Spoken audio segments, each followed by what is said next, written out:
how to use different themes on Snapchat. So if you want to customize your Snapchat experience by using the different themes, then here's how you can do this process. It's super easy, but before we start the video, if you're new to this channel, please give it a thumbs up and subscribe to my channel because it really helps me out.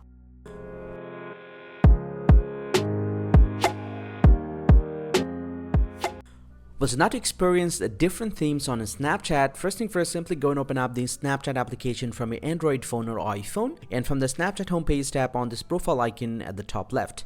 Now from the profile, tap on the settings option at the top right. Now once you're here inside the settings, you just need to scroll down a little bit from here. I'll get to see the option app appearance. Just go ahead and tap on app appearance, and inside this one, you'll get to see the system mode or the app themes are available at the bottom right. So you can actually explore one by one. This is the dark one, and also you'll get to see different colors and themes are available inside this one. So you can actually go ahead and explore one by one and find out which one is favorite for you. But here's the important note is that the Snapchat Plus users only can use this theme. So you actually have to have the Snapchat Plus account. Hope you find this pretty helpful, guys. If you do, please drop a like and subscribe to the channel. See you guys around, and thank you very much for watching.